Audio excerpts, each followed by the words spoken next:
Hey guys, welcome back to Contest Prep University. I'm Joe Klemczewski with Adam Atkinson, episode 4, as we talk about the difference in approach for the different divisions. And sticking with the female side of the sport, Adam, I want to move into the fitness arena, the fitness division, because that has been brought back in the last couple of years.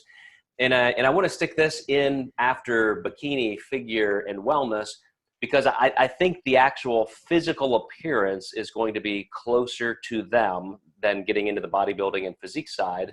But of course, then you have the performance attribute. So let's talk first about the overall physical look. What do they want in a women's fitness competitor? Yeah, so completely from the pro division, because in the when you're getting ready to do national shows, they're not going to do a physique round. So this will kind of only apply to the pros. But a lot of the women, you do figure posing, and the look very much is exactly like figure for the fitness division.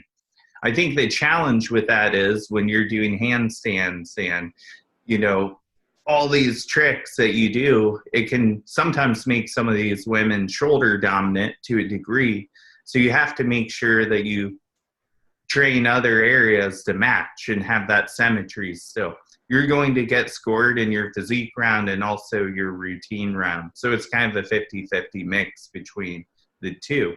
I was going to ask you if has even been enough time with the reemergence of the division for judges to figure out that this is a performance division, so there's probably going to be more variance in how people look physically, because they're really focused more on, you know, yes, I'll be lean enough, but I'm an athlete, and they have gymnastic and dance backgrounds, cheerleading backgrounds.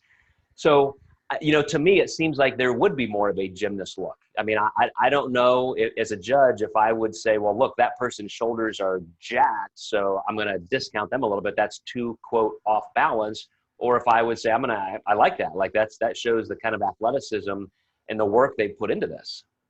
That's always the subjectivity of it. And one thing that I find interesting, you go to the national shows and the pro shows, it seems a little more standard. And I think the reason is those judges were around when fitness existed, like back in 2009, 2010 era.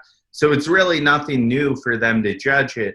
But you go to the regional levels, it could be the first time a lot of these judges have even done fitness. But on that paradigm, they're still judging only the routine and not a two-piece round anymore. But some of the pro shows don't have as many well-known judges, and you can see some differences at those shows.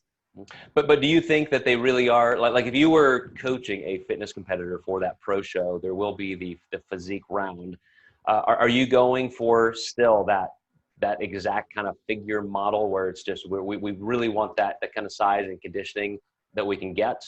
Yeah, we have Tony Wheeler has a IFBB fitness / figure pro. So we usually try to bring her in just as if she was doing figure. One of the reasons she hired me, she was doing so great in her routine round, but her physique round was killing her scores. So this year we kind of got her into some top fives for her first time at some really competitive shows. I think she was 5th at Tampa Pro or 4th, if I remember right.